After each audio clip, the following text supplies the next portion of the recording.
I am Mason Parker, 33 years old, and I spent 12 years turning my father's struggling business into a $75 million empire. Then, without warning, he handed everything to my younger brother Trevor, who had never worked a day in his life. I walked away with nothing but my dignity that day. What my father and brother never expected was that my exit was just the beginning of a plan that would ultimately flip their world upside down. Before I tell you how I went from heir to outcast, let me know where you're watching from. Hit that like and subscribe button if you have ever felt betrayed by someone you trusted with your whole heart. I grew up in a modest 3-bedroom house in southeast Portland. Nothing fancy but comfortable enough with a small backyard where Dad would occasionally grill on weekends when he was not working. Our neighborhood was firmly middle class, filled with hardworking families, just trying to provide better opportunities for their children than they had. When I was 10, my father Richard Parker took a risk that would shape our family forever.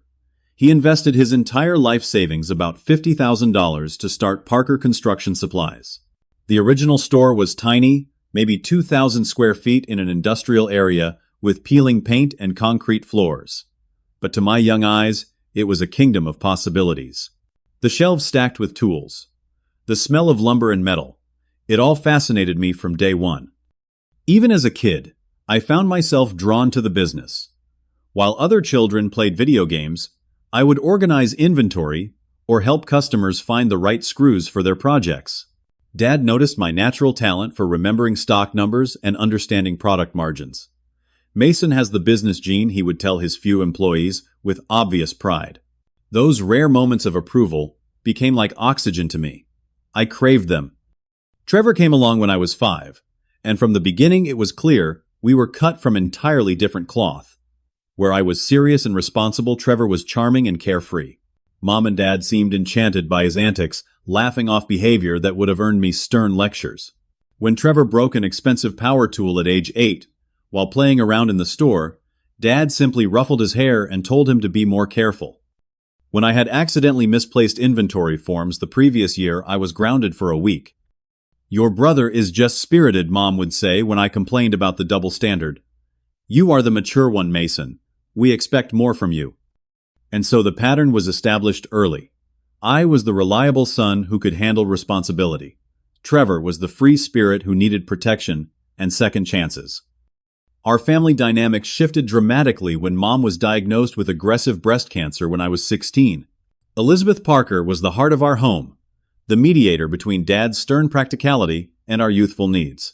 For 11 months, we watched her fade away, hospital visit after hospital visit, draining both her vitality and our family savings. I put my college applications on hold to help with the business while Dad spent time at her bedside. She died on a Tuesday morning in April. I remember because I had to open the store alone that day, calling suppliers and handling deliveries while crying between customers. Trevor, 12 at the time, was allowed to stay home from school for 2 weeks. I was back at work the next day because the business would not run itself. After Mom died, Dad retreated into himself. Our home became a quiet place, conversations limited to practical matters. Dad poured himself into work, expanding store hours and taking on more debt to increase inventory. The business became his entire focus, and by extension, my responsibility too. I graduated high school with honors and received a partial scholarship to Oregon State University. I chose to major in business administration, with a focus on supply chain management, a decision made with Parker Construction Supplies in mind. Every paper I wrote, every case study I analyzed, I filtered through the lens of how it could help our family business. During those college years, Trevor entered his rebellious phase with gusto. He skipped classes, threw parties when Dad was working late, and developed a reputation as the neighborhood troublemaker. By 16, he had his first arrest for underage drinking at a local park. Dad hired a lawyer, paid the fines, and gave Trevor what seemed like his 100th last chance. I would come home during breaks to find inventory shrinking, but not through sales. Trevor had developed a habit of borrowing tools to impress friends or selling items for quick cash. When I brought this to Dad's attention, the response was always the same. "He is just trying to find himself. He will grow out of it." My college years were divided between classes and driving 2 hours each way on weekends to help at the store. While my classmates built networks through parties and internships, I built spreadsheets and implemented a proper inventory system for the family business. Dating was a luxury I rarely had time for, though I briefly saw a girl named Abigail from my economics class until she grew tired of competing with my family obligations. When Trevor graduated high school by the skin of his teeth, Dad rewarded him with a new car. My graduation gift from Oregon State summa cum laude was a set of new ties and the opportunity to take on more responsibility at the store without additional compensation. "This business will be yours someday," Dad would say. Whenever I questioned the fairness of our arrangement, "You are investing in your future." I believed him. It was the hope that kept me going through 70-hour weeks and countless sacrifices. Trevor bounced between 3 different colleges in 2 years before dropping out completely. Each failure was met with understanding and financial support. College is not for everyone, Dad would say, writing another check to cover Trevor's apartment after he quit school. He is an entrepreneur at heart, just like me. The irony was that Dad had never actually wanted me to go to college. He had seen it as a distraction from the business. It was only my stubborn insistence and the scholarship that had made it possible. Yet here he was casting Trevor's failures as somehow visionary. When Trevor announced his first business venture at 22 a nightclub in downtown Portland, Dad became his first investor, putting $50,000 of company money into the project without consulting me, despite my recent promotion to general manager. The club lasted 6 months before closing due to mismanagement and various code violations. The investment was never recovered. "These things happen in business," Dad said, at the family dinner where Trevor announced the closure. "Thomas Edison failed 1,000 times before inventing the light bulb." I bit my tongue so hard it bled. The Monday after my college graduation, I walked into Parker Construction Supplies as its new full-time operations manager. The reality of our business hit me harder than ever before. The office was a converted storage closet with water stains on the ceiling. Our conference room was a wobbly table with mismatched chairs. The company had exactly 4 employees besides Dad and me: a cashier, a warehouse guy, a delivery driver, and a part-time bookkeeper who came in twice a week. Our inventory system consisted of Dad's memory and a collection of faded notebooks. Accounts receivable was a mess of post-it notes and late payments. The business was staying afloat, but barely growing. We were being outcompeted by larger suppliers and had no clear advantage in the market. I spent my first 3 months just organizing the chaos.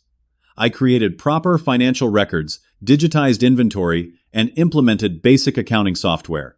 Dad watched with skepticism as I brought our business operations into the 21st century. "All these fancy systems cost money, Mason," he would grumble. "We did fine with the old ways." "Fine is not enough, Dad," I would counter. "We need to grow, or we will die when the big box stores move in."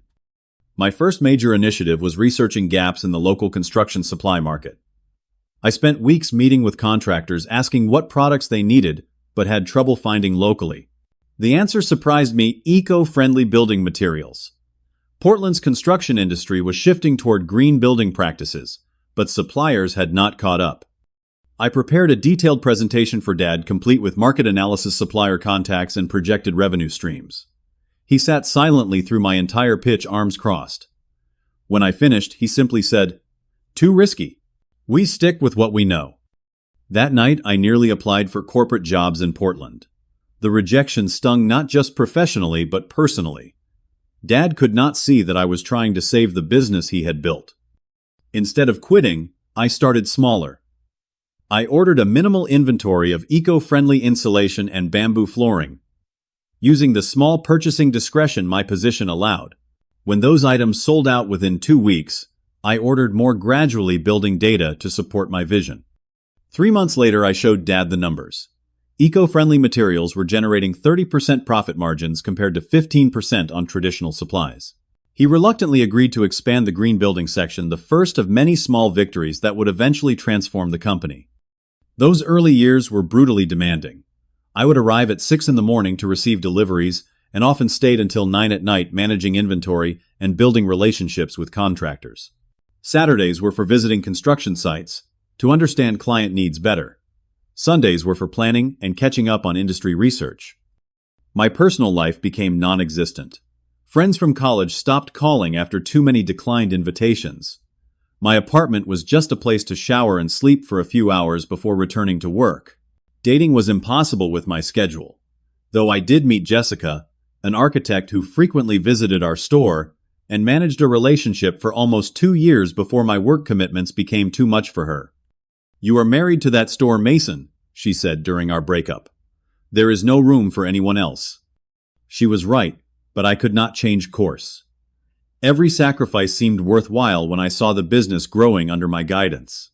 We expanded to a larger location in year 3, doubling our square footage and adding 10 employees. By year 5, we had opened a second location on the west side of Portland and established our first relationships with regional developers. The turning point came in my 6th year with the company. A national construction firm, Westland Developers, was building a major mixed-use property in Portland and struggling with supply chain issues. Their usual suppliers were experiencing delays that threatened their timeline. Through a connection I had cultivated at industry conferences, I secured a meeting with their procurement director. I spent 3 days preparing, analyzing their needs, and developing a proposal that would solve their immediate problems while positioning us for long-term partnership. Dad thought it was a waste of time. "Those big firms have national suppliers. We are too small for them."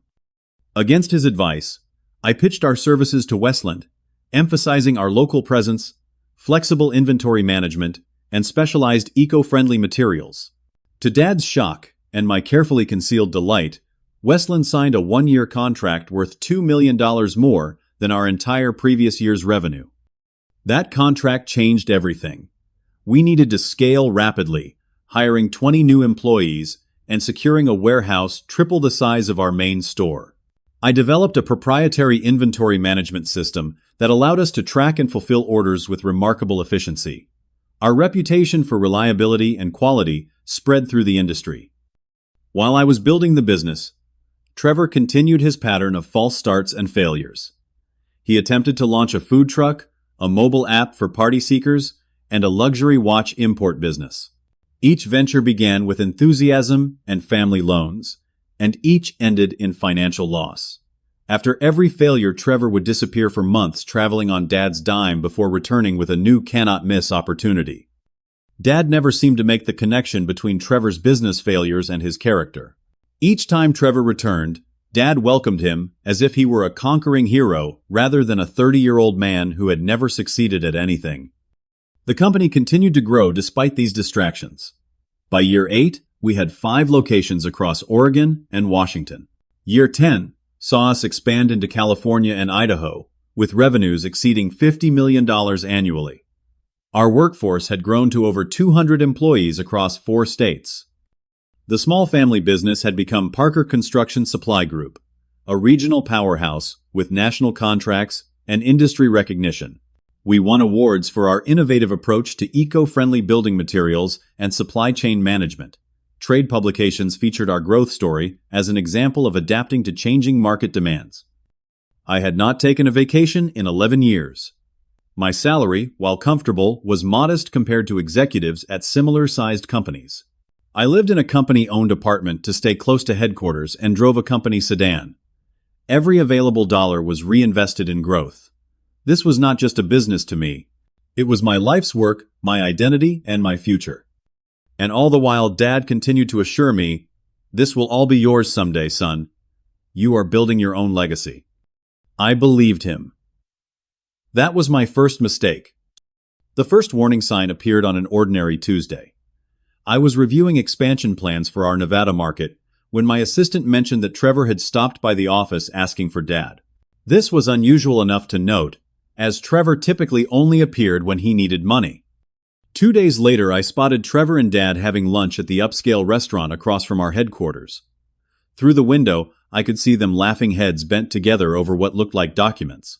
When I asked Dad about it later, he shrugged it off. "Just catching up with your brother. He is interested in learning about the business." After years of showing zero interest in construction supplies, this sudden curiosity seemed suspicious, but I wanted to believe it represented personal growth. Maybe at 30, Trevor was finally ready to contribute to the family business. The following week, Trevor appeared at our monthly executive meeting. He sat quietly in the back observing. When I questioned his presence, Dad smiled broadly. Trevor wants to learn the ropes. I thought he could shadow you for a while. Despite my reservations, I agreed to show Trevor the operational side of the business. For the first time in our adult lives, we spent days together as I explained inventory systems, supplier relationships, and staff management. Trevor asked thoughtful questions and took notes. I began to hope that perhaps he was maturing, that maybe we could even develop the brother relationship we had never really had. I admire what you have built here, Mason Trevor said one afternoon as we toured our largest warehouse. Dad talks about you like you are some kind of business genius. The compliment felt good, too good. I had been starved for recognition for so long that even this small acknowledgement from my brother affected me more than it should have. For 2 weeks, Trevor shadowed me faithfully. Then came the first discordant note. Marcus Wilson, our loyal operations director, who had been with me since year 3, pulled me aside after a meeting. Boss, I am not one to stir up trouble, but you should know your brother has been asking some strange questions when you are not around. According to Marcus, Trevor had been inquiring about the specific terms of contracts, profit margins, and which clients had personal relationships with me versus institutional relationships with the company. These were not the questions of someone learning the business, but of someone assessing its vulnerabilities. I confronted Trevor that evening. He responded with hurt innocence. I am just trying to understand all aspects of the business, Mason. Is that wrong? I thought you would be happy I am taking an interest. His explanation seemed reasonable enough that I questioned my own suspicions. Was I being paranoid? Had years of competition and resentment made me unable to accept my brother's genuine interest? I decided to give him the benefit of the doubt while remaining vigilant. That vigilance paid off 3 days later when I overheard Trevor on the phone in what he thought was an empty conference room. Dad is finally coming around. Yes, Mason has done a good job building it up, but he is too conservative. The company needs new blood. Someone willing to take real risks. No, he has no idea. When Trevor emerged, I pretended I had just arrived. The secretive conversation gnawed at me, but confronting him again would only make me appear defensive without proof of wrongdoing. Instead, I scheduled a private lunch with my father to discuss succession planning directly. We sat at his favorite steakhouse, the place where we had celebrated every major company milestone. Dad, we have never really talked about the long-term plan for the company, I began carefully. I have been running day-to-day operations for over a decade now, and I think we need to formalize the leadership transition. Dad cut into his steak, avoiding my eyes. There is plenty of time for that, son. I am not going anywhere just yet. Of course not, I said. But proper business planning requires clear succession. The executive team needs to know the structure our banking partners expect, stability, and frankly, I need to understand my future here. Dad sighed, putting down his fork. Mason, you need to trust that I have the best interests of the company and the family at heart. Some things need to develop naturally. When the time is right, everything will be clear. His vague response left me uneasy. For the first time in years, I began documenting my work, meticulously saving emails, recording meeting outcomes, and keeping a detailed log of my contributions to the company's growth. Over the next month, Trevor became a regular fixture at headquarters. I noticed he was building relationships with board members, taking them to golf outings and expensive dinners. These were people who had turned down my own invitations due to busy schedules. Yet they made time for my brother, who had contributed nothing to the company. Trevor also began attending supplier meetings and client dinners, always positioning himself next to Dad, always making sure he was visible and involved. In these settings, he was charming and attentive, the perfect son learning the family business. The contrast between his public persona and private machinations became increasingly clear to me, if not to others. The situation deteriorated when Alicia from accounting reported that Trevor had requested access to confidential financial records without going through proper channels. When denied, he returned with Dad's written authorization. Then came the discovery that truly confirmed my fears. While working late one evening, I noticed the light on in Trevor's newly assigned office. The door was ajar, and he had clearly left in a hurry. On his desk lay a legal document with the title Restructuring and Ownership Transfer Agreement. I did not take the document, but I read enough to understand its purpose. Trevor and Dad were planning a significant change in company ownership. My name appeared nowhere in the visible sections. That night, I could barely sleep. The company I had built from nearly nothing, the business I had sacrificed, everything for, was being negotiated away behind my back, by my own family. The next morning, I found 4 executive team members had been invited to a strategy lunch with Trevor and Dad, to which I had not been invited. When I casually asked our CFO about it later, he seemed uncomfortable and vague, mentioning only that they had discussed future directions. In a final desperate attempt to understand what was happening, I requested a private meeting with Dad in his office. The conversation started professionally enough with me presenting the latest quarterly results, which showed record growth. "Dad, I think we need to discuss Trevor's role in the company," I said, after completing my presentation. "There seems to be some confusion about the reporting structure and access to information." Dad leaned back in his chair studying me. "Your brother has shown remarkable aptitude for business strategy, Mason. I think you should be more supportive of his involvement." Aptitude, I could not keep the incredulity from my voice. Dad, Trevor has never successfully run anything. Every business he has touched has failed. What exactly qualifies him for a strategic role here?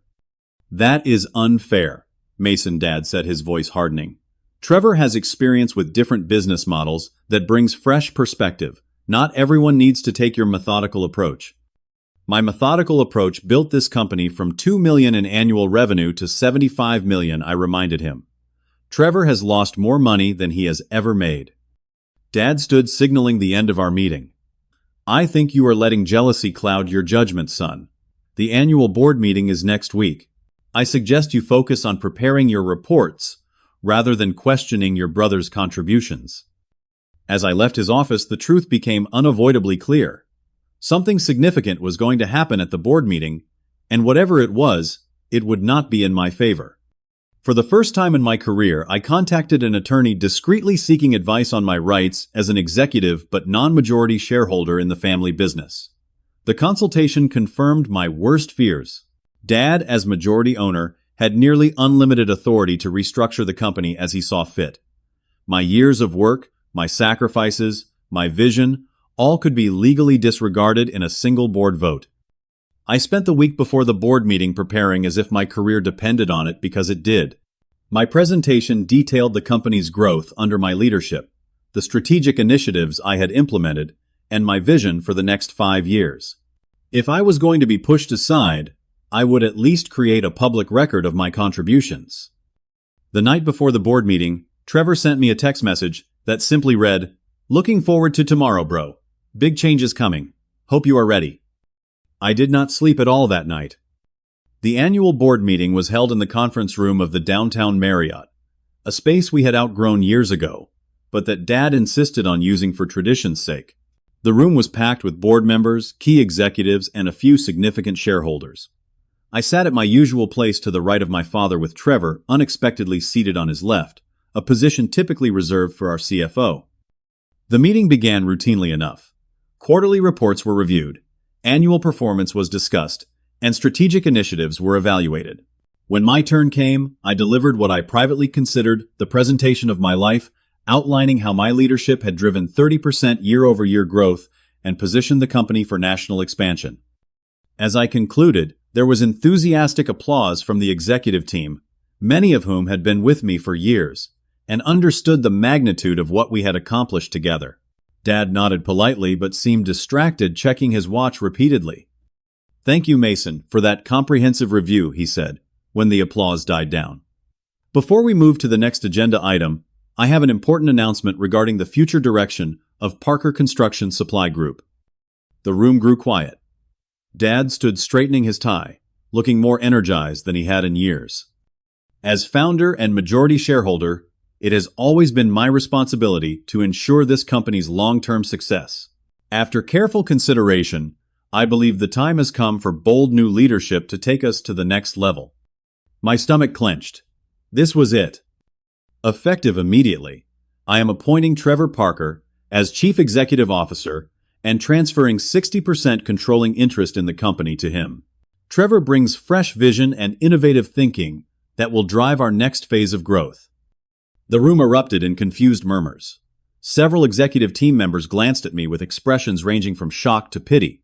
Trevor stood smiling broadly, accepting congratulatory handshakes from board members who moments ago had been applauding my achievements. I sat frozen, the betrayal so complete that I could barely process it. 12 years of my life, 12 years of 70-hour weeks, and sacrificed relationships, all dismissed in a single sentence. Mason will of course remain a valuable part of the leadership team. Dad continued not meeting my eyes. His operational expertise will be essential as we transition to this new chapter. Trevor stepped forward, his expression, a masterclass in false humility. I want to thank my father for this opportunity and acknowledge the foundation my brother has built. I have big shoes to fill, but I am excited to bring new energy and vision to the company.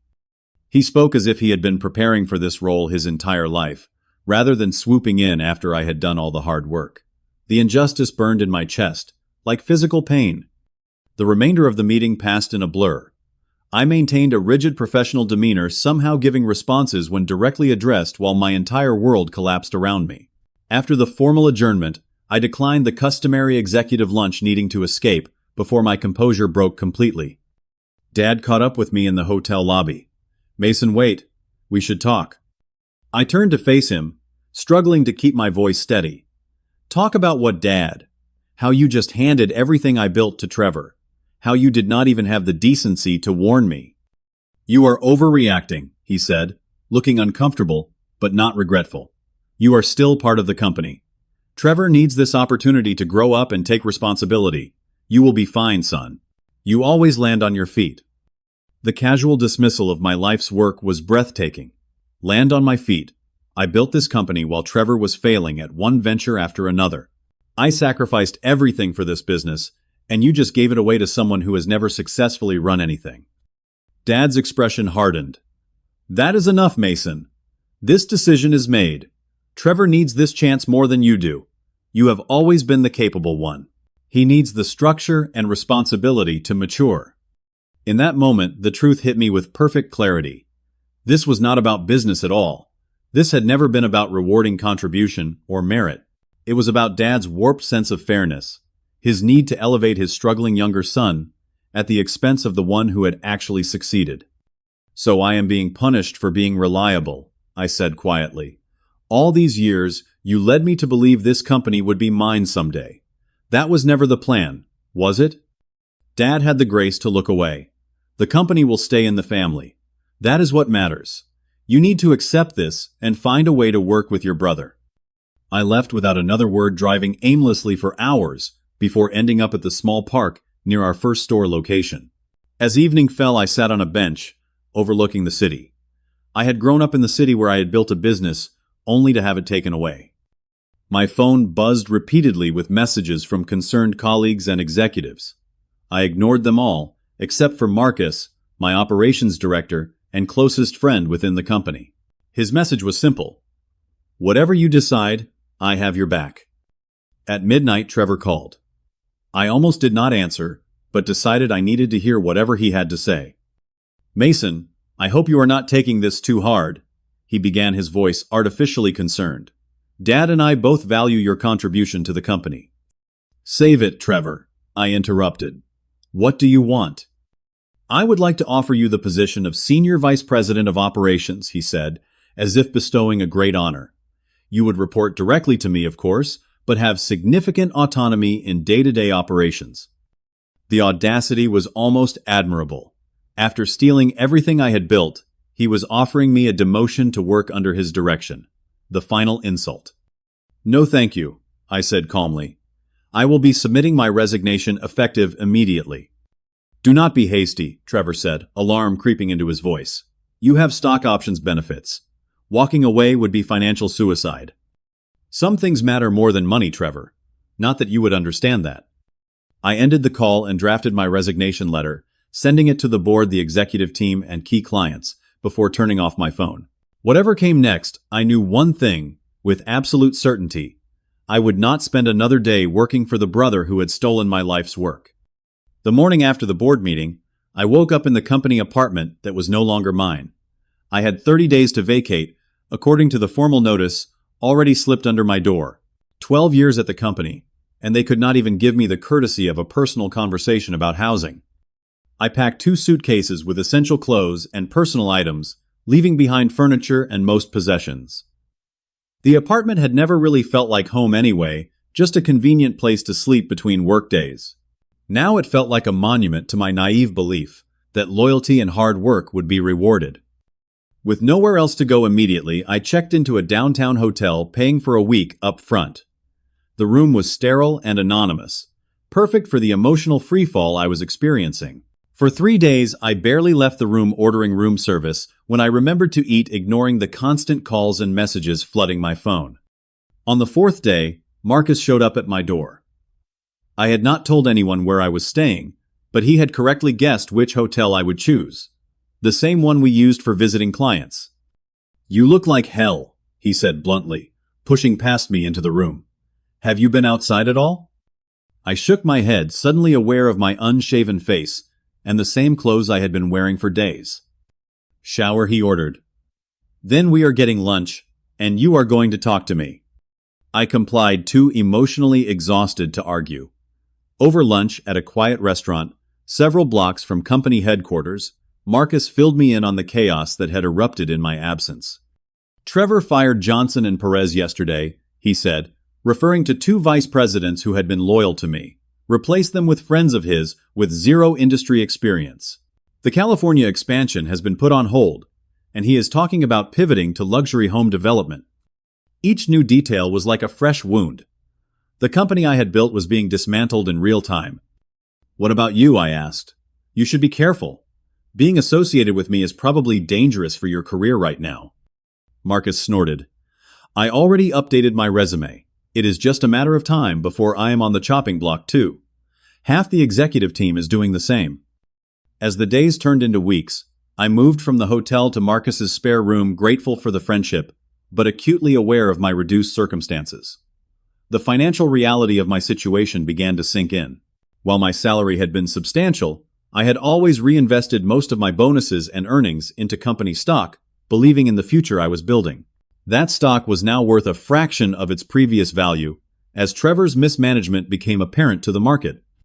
My savings would last 6 months at most, and the non-compete clause in my contract prevented me from working for any competing construction supply company for 2 years. The clause had seemed reasonable when I believed I would be running the company, not when I was suddenly unemployed. I contacted Barbara Reynolds, a corporate attorney, recommended by a former colleague. She reviewed my contract and confirmed my fears. The non-compete was likely enforceable, given my senior position and access to proprietary information. Fighting it would be expensive and uncertain.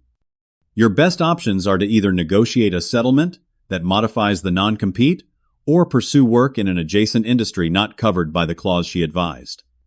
The job offers started coming in the 2nd week after my departure. Competitors had noticed the leadership change and correctly assessed that I might be available. Each offer was tempting, but ultimately impossible, due to the non-compete. A few suggested they would support legal challenges to the clause, but that meant months or years of litigation with no guaranteed outcome. Depression settled over me like a heavy fog. My identity had been so completely wrapped up in the company that without it, I felt adrift. Who was Mason Parker without Parker Construction Supply Group? I had no hobbies, few friends outside work, and no partner or family of my own. I had sacrificed all of that for a company that had been taken from me. Marcus did his best to keep my spirits up, dragging me to social events and introducing me to friends outside the industry. But the constant question, "What do you do?" became a source of dread. How could I explain that I had built a $75 million company only to have my father give it to my incompetent brother? News from the company continued to trickle in through former colleagues. Trevor had instituted a company-wide rebranding, erasing much of the visual identity I had carefully developed. He had moved the headquarters to expensive downtown offices, doubling overhead costs. Worst of all, he had alienated Westland Developers, our largest client, by missing deadlines and failing to maintain the quality standards I had established. 8 weeks after my resignation, I hit rock bottom. Sitting in a coffee shop scrolling through job listings, I seriously considered leaving Portland maybe even the construction industry entirely. Perhaps I could start over somewhere, new somewhere, without the constant reminders of what I had lost. As I contemplated this drastic change, a familiar voice broke through my thoughts. "Mason Parker, I thought that was you." I looked up to see William Lawrence, the CEO of EcoConstruct, a mid-sized developer specializing in sustainable building projects. We had supplied materials for several of their projects over the years. "William, good to see you," I said, standing to shake his hand, suddenly conscious of my casual clothes. And the general air of defeat, I must have been projecting. "Mind if I join you? I have been meaning to call you actually." He sat without waiting for a response, studying me with interest. "I heard about what happened at Parker Supply. Industry people are talking." I tensed, not wanting to discuss the humiliating details. "I am exploring new opportunities now." William nodded thoughtfully. "I imagine you are. But before you make any decisions, I would like to pick your brain about something." He leaned forward, lowering his voice. "We have been having supply chain issues since you left Parker. Your brother does not seem to understand the importance of reliability in this business." For the next hour, William detailed the problems EcoConstruct and other builders were experiencing with Parker Supply under Trevor's leadership. Late deliveries, incorrect orders, quality control issues, and price increases without notice. The company I had built on relationships and reliability was rapidly losing the trust of its key clients. The thing is, William concluded there is a real gap in the market now, especially for eco-friendly materials. No one is servicing that niche properly anymore. A spark of an idea began to form in my mind. "The non-compete prevents me from working for existing competitors," I said slowly, "but it does not specifically address creating a new company focused exclusively on sustainable building supplies." William smiled, the expression of a man who had already considered this angle. "Interesting. And hypothetically, if such a company existed, EcoConstruct would certainly be interested in working with proven leadership in that space."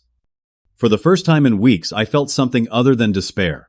If Trevor was neglecting the eco-friendly materials division I had built, that created a vulnerability in Parker Supply's business model, one I understood better than anyone. "Hypothetically," I replied, matching William's careful tone, "what would such a company need to demonstrate to earn EcoConstruct's business?" By the time we parted ways, 3 hours later, the outline of a plan had taken shape. Not just a new job or a fresh start, but something more satisfying, a chance to rebuild on my own terms, while exposing the flaws in Trevor's leadership. That night I did not sleep, but not because of depression. For the first time since the betrayal, my mind was alive with possibilities, mapping out supply chains, identifying potential clients, and crafting a business model that would target precisely the gaps that Trevor's mismanagement was creating. When morning came, I sent William a text. "I would like to continue our hypothetical discussion. When can we meet again?" His response came immediately. "Today. My office. 2 p.m. Bring your ideas." The dark period was not over, but a light had appeared on the horizon, one I intended to follow all the way back to solid ground. The weeks following my meeting with William Lawrence were a blur of research and planning. I set up operations at a small rented desk in a co-working space, creating distance from Marcus's apartment where I had been staying. This was not just about finding a new job anymore. It was about building something meaningful from the ashes of betrayal.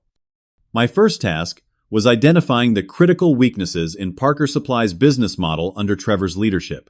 Through industry contacts and former colleagues, I learned that Trevor had immediately slashed the eco-friendly materials division, seeing it as a niche market with limited growth potential. This catastrophic misreading of industry trends created the perfect opening. The green building sector was experiencing 25% annual growth, with Portland leading the national movement towards sustainable construction. By abandoning this market, Trevor had left a significant revenue stream uncontested, one that I had cultivated for years and understood intimately. I also discovered that Parker Supply was experiencing supply chain disruptions due to Trevor's decision to cut costs by reducing inventory and consolidating suppliers. His efficiency measures had alienated the smaller, specialized suppliers I had carefully cultivated relationships with over the years. Armed with this intelligence, I developed a business plan, focused exclusively on eco-friendly construction materials, with an emphasis on just-in-time delivery and specialized technical knowledge. The company would be called Greenbuild Supply, positioned as the premier source for sustainable building materials in the Pacific Northwest. The next challenge was funding. Despite my experience and track record, I had limited personal capital. The majority of my net worth had been tied up in Parker Supply stock, which was now both devalued and illiquid. Traditional bank loans were unlikely without significant collateral. William Lawrence became my first potential investor. I presented him with a detailed business plan, market analysis, and 5-year projections. My pitch was straightforward. Greenbuild would deliver the specialized materials his company needed with the reliability and expertise that Parker Supply no longer provided. I can put in $500,000 as seed capital, William offered after reviewing my proposal. But you will need more to make this work at the scale you are proposing. He was right. My business plan required at least $2 million in startup capital to secure warehouse space, initial inventory, and operating expenses until we reached profitability. William introduced me to 3 other developers who had been frustrated by Parker Supply's recent service issues. Over the course of 2 weeks, I met with each one, refining my pitch and building confidence with every presentation. By the end of the month, I had secured $1.8 million in investment capital in exchange for 40% equity in Greenbuild Supply. With funding secured, I began building my team. My first hire was Marcus, who had been pushed out of Parker Supply as I had predicted. His knowledge of operations and supplier relationships was invaluable. Next came Alicia from accounting and Jordan from procurement, both victims of Trevor's restructuring. Each brought institutional knowledge and industry relationships that would normally take years to develop. Finding the right location proved more challenging than expected. We needed warehouse space with office facilities, good transportation access, and room to grow. After weeks of searching, we found a former distribution center in an industrial district 10 miles from Parker Supply's main location. The building required renovations, but offered twice the space we initially needed at a favorable rate. As word spread about the new venture, I received calls from former Parker Supply employees asking about opportunities. Trevor had created a toxic culture of fear and favoritism, replacing experienced staff with friends who lacked industry knowledge. This provided Greenbuild with a pool of qualified candidates who already understood the business model I was building. The timing of our launch became a strategic consideration. The construction industry in the Pacific Northwest had seasonal patterns, with activity peaking in the summer months. Launching in early spring would position us to capture business during the busiest period. Meanwhile, industry gossip confirmed that Trevor's management was creating serious problems at Parker Supply. They had lost 3 major clients in 2 months, and supplier relationships were deteriorating due to payment delays. The company's reputation for reliability, which I had spent years building, was eroding rapidly.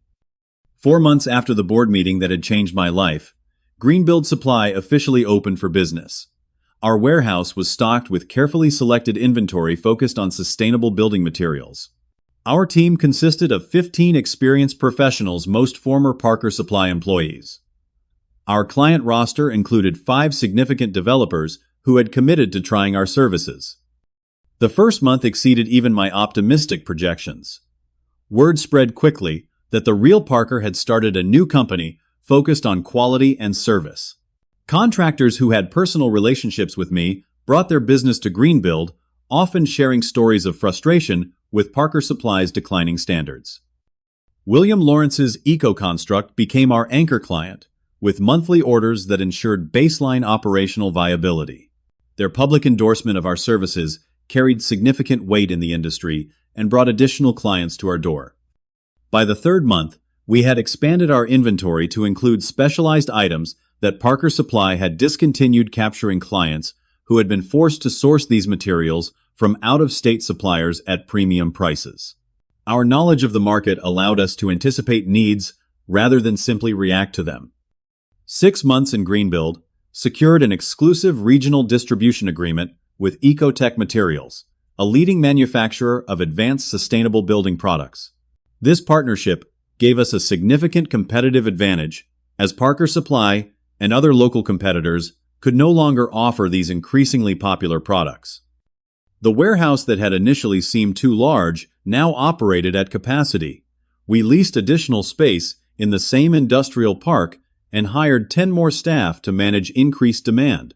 My initial financial projections had us reaching profitability in 18 months.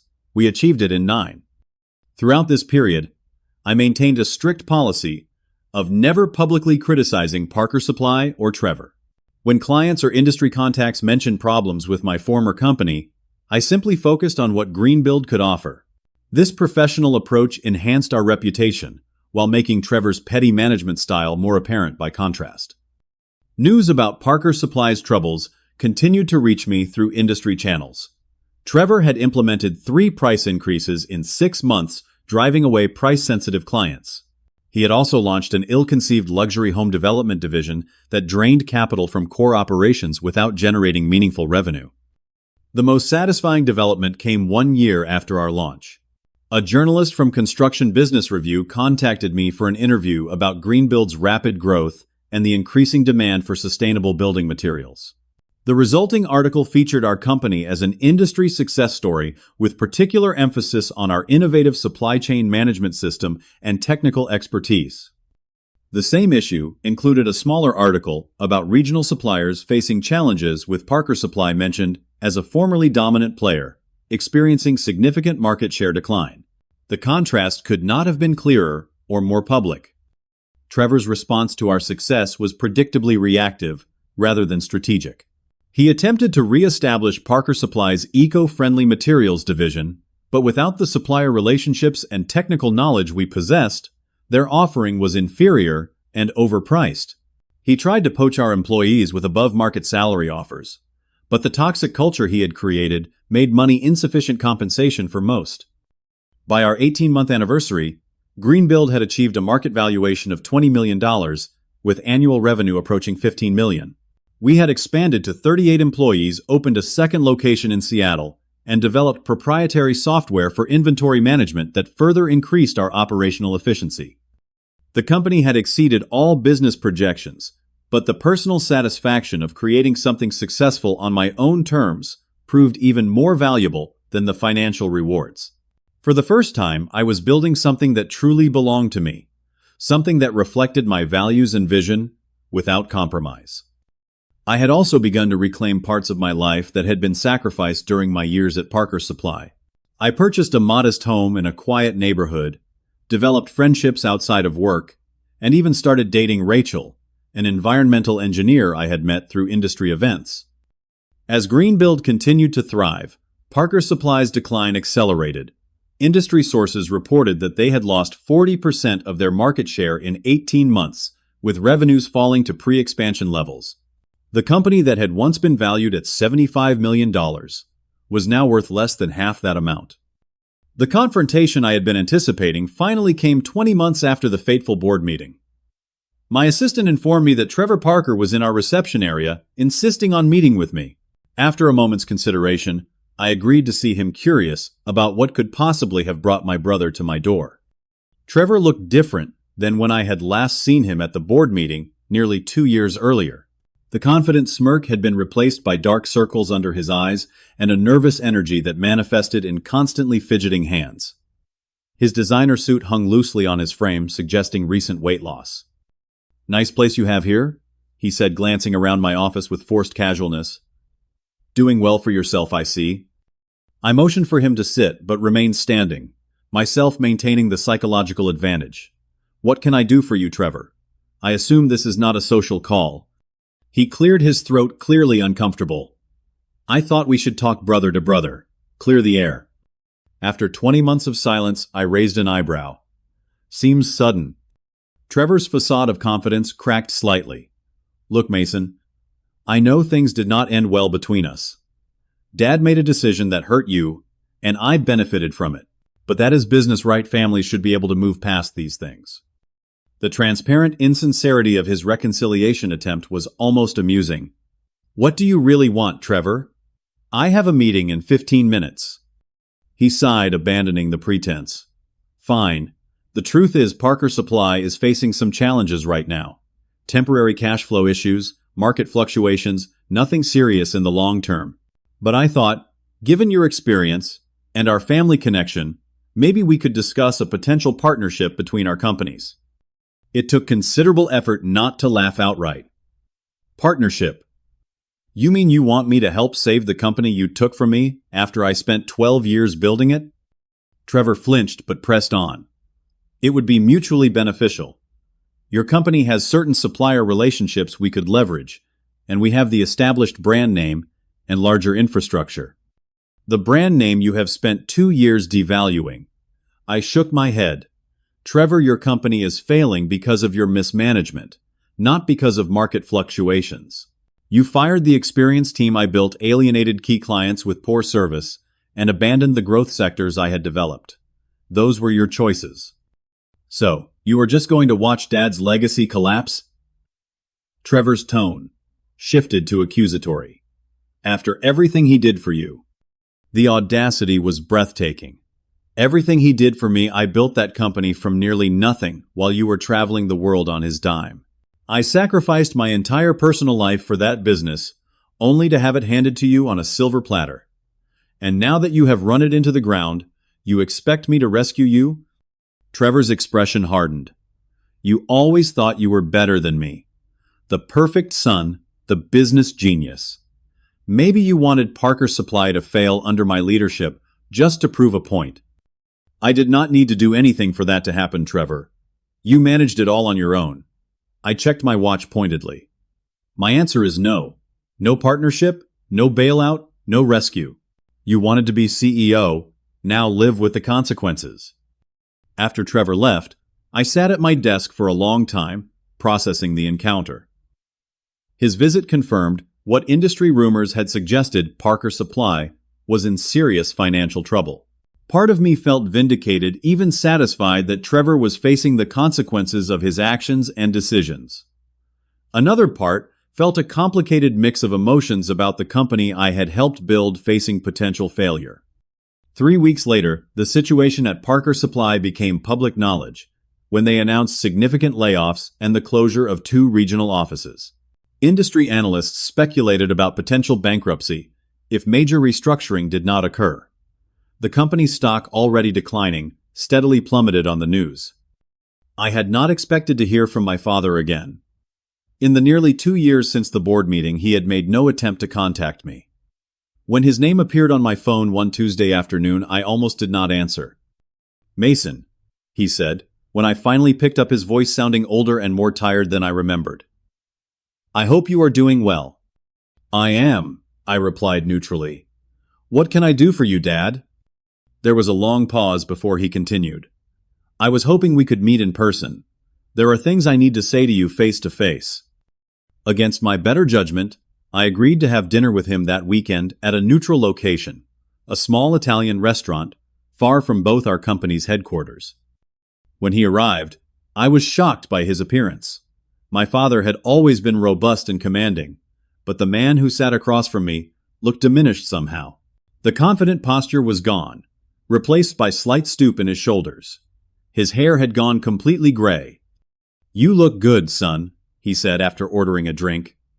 "I have been following your new company in the trade publications. Very impressive growth." "Thank you," I said, still wary of his purpose in arranging this meeting. He took a deep breath, looking down at his hands. "I made a mistake, Mason. A terrible mistake that I do not know how to fix." The blunt admission caught me off guard. I had expected excuses, perhaps even accusations, but not this direct acknowledgement. "Trevor has nearly bankrupted the company," he continued. "The company I spent my life building, that you helped grow into something significant. He made decisions I did not understand until it was too late. Took on debt. I did not approve, alienated clients who had been with us for years." "Why are you telling me this?" I asked, though I suspected I already knew the answer. "Because I need your help," he admitted. "The company will not survive without major intervention." Trevor has finally admitted he is out of his depth, though it took the board threatening to remove him to get that admission. I sat back, letting his words hang in the air between us. The vindication I had imagined feeling in this moment was tempered by the genuine pain evident in my father's face. You gave the company to Trevor because you thought he needed it more than I did, I said finally. Because he had always been the one you worried about while I was the reliable one who would be fine no matter what. Is that accurate? Dad nodded slowly. I thought giving him responsibility would make him grow up. I thought the structure and purpose would change him. And yes, I thought you would be successful no matter what because you always had been. It was unfair and short-sighted, and I have regretted it every day since. His honesty was disarming. For years I had imagined confronting him, making him admit his favoritism and the injustice of his decision. Now that it was happening, I found the satisfaction hollow. What exactly are you asking me to do? I asked.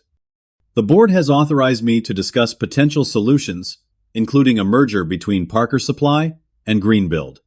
Trevor would step down as CEO. The combined company would need strong leadership to recover from the damage done. The proposal hung in the air between us. 2 years ago, it would have been everything I wanted. Now I had built something of my own, something successful that reflected my values and vision. I need time to think about this, I said finally. There are other people involved now, investors, who have trusted me with their capital, employees, who have followed me to a new venture. I cannot make this decision alone.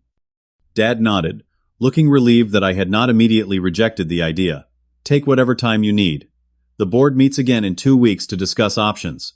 We can talk more before then. Over the next 10 days, I consulted with my investors, particularly William Lawrence, who had been the first to believe in Greenbuild. I spoke with Marcus and other key team members, who had left Parker Supply to join me. I reviewed financial records and projections with our CFO to understand the implications of various scenarios. The picture that emerged from Parker Supply's confidential financial statements was worse than I had imagined. Trevor had depleted cash reserves taken on high-interest debt and alienated key suppliers with late payments. The company that had once been valued at $75 million was now worth barely $20 million, with liabilities that nearly matched its assets. After careful consideration, I developed a proposal that would protect Greenbuild's investors and employees while potentially salvaging what could be saved of Parker Supply.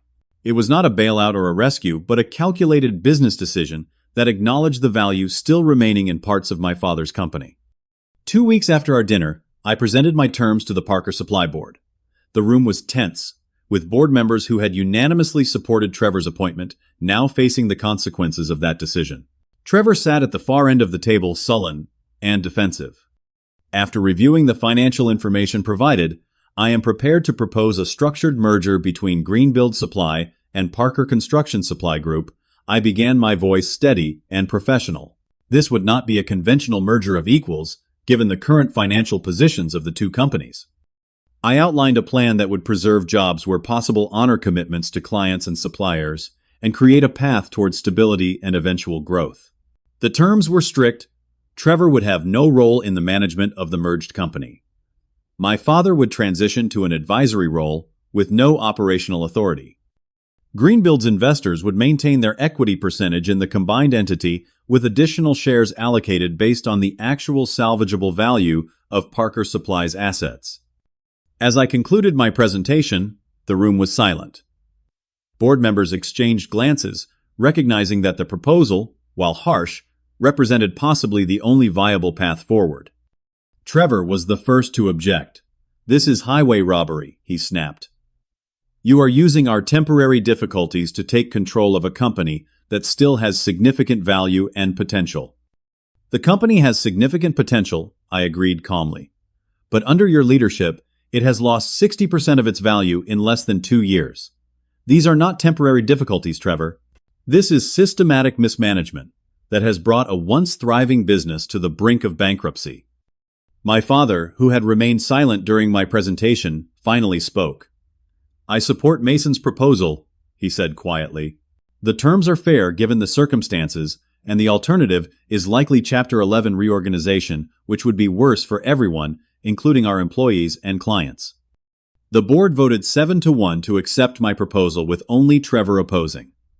As the meeting adjourned, he stormed out without speaking to anyone, his final act as CEO as dramatic and ineffective as his tenure had been.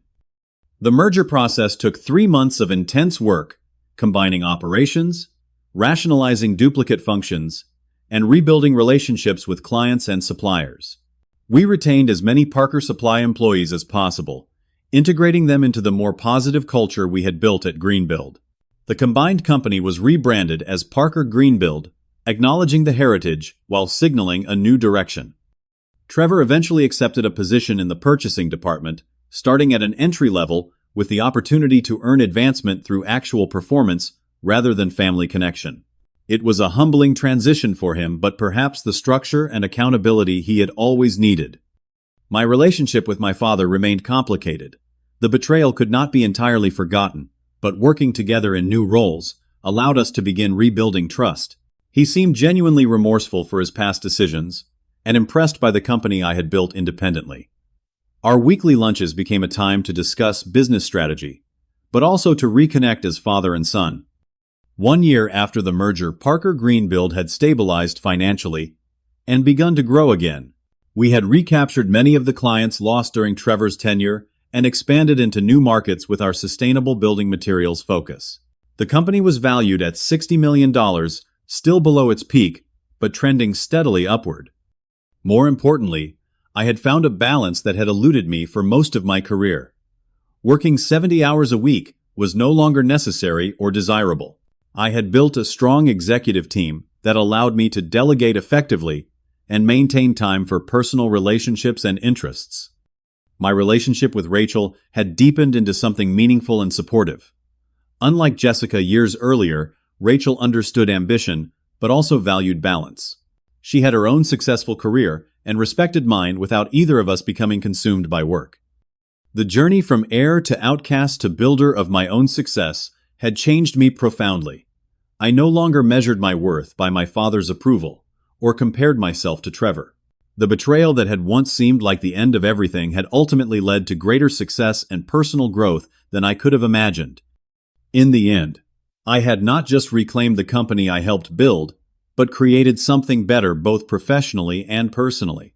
Sometimes, walking away, painful as it may be, is the necessary first step toward winning on your own terms.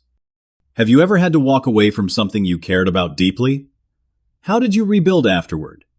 Leave your thoughts in the comments below, and if this story resonated with you, please like and subscribe to hear more real-life experiences about overcoming betrayal and finding success on your own terms.